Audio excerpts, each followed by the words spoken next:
Díomh cuairde tá fáilte over asca dí scéalta le hAoife tásúla an gcuail sibh go maith agus ré le haghaidh an chéad físa eile den leabhar seo a chluisteáil. Cá bhfuil Murchú. So léimar an chéad físa le chéile an lá dar gcionn agus tá muid ré inis le chluisteáil cad a chorlíonn sa Daire.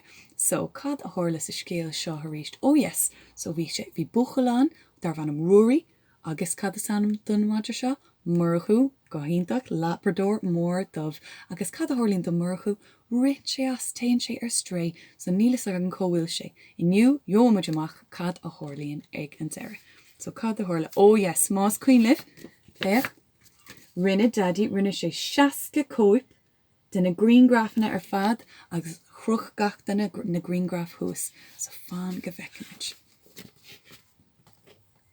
An lá ina dhé sin fuair siad gléich telefóin. Chonaic mé madra cosúla do wadra a dúirt bhfuil ar an telefón. Duine sin bhfuil de dheadí chorab cónaí ar. Chomán daddy, mami agus ruaí díreach chuig an teach. Ítach wa. So de duine éigean tar éis gléich go chonachar. Ítach. Haspáin sé an áit dómh ina bhacha sé an madra. Bhí an madra ina hí taobh muid de cheach mór. Labrador mór dubh a bhí ann. Bhí sé an chosúil le Murchú. Déach ruaí agus mami agus daddy ar an madra. An Murchú a bhí ann? Murchú a bhéach ruaí.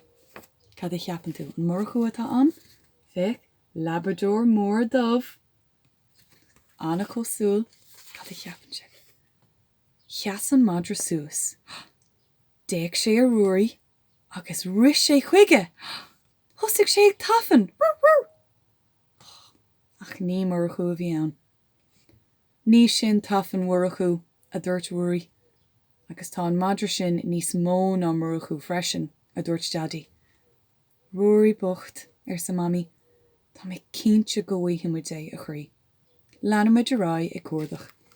As an ní Murchú a bhí ann, bhí sé dír cosú leis ach dúirt dad go raibh Murchú bhí sé níos mú ná Murchú agus an tafan ní tafan Murchú a bhí ann.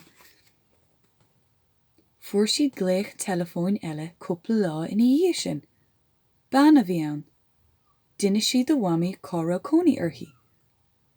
Tá an áit sin an ada ón mbaile ar sa daddy. Níl mé róghócasach. Chúis siad ar fad isteach sa chóir a ríis. Bhí ruaí ag súil go mór gur Murchú a bheith ann. So ban a chur gléich an am sin. Béidir gur Murchú tá an. Thug sé tamil fada ar bhamaí an teach a aimsiú. Bhfuil mami, daddy agus ruaí ar an doras. Chúla si tafan an ord.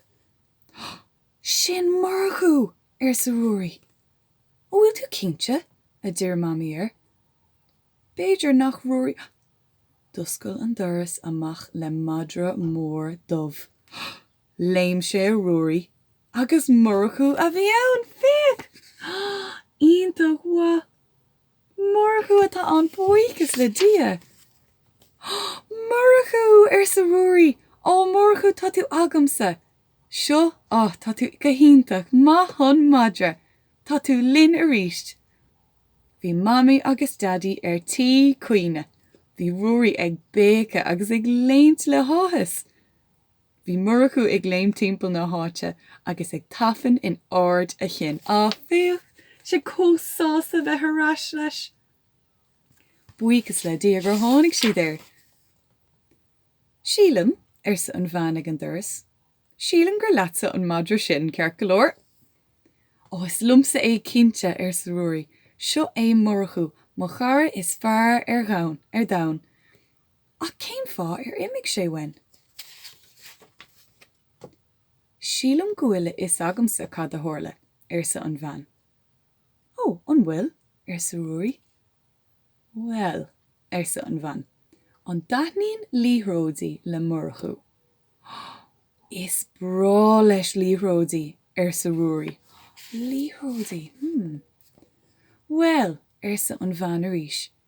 An lá an ghuiifar a bhí ann nar tháinig Murchú an seo. Agus bhí an spéir lán le balún. Lán Murchú na balún. Féach. So sin a tharla. So cheap an madra, so cheap Murchú, go raibh na balún mar líródaí. Déine sé sin céal. Bhí sé féchan sús sa spéir siise, agus chuaigh sé stré.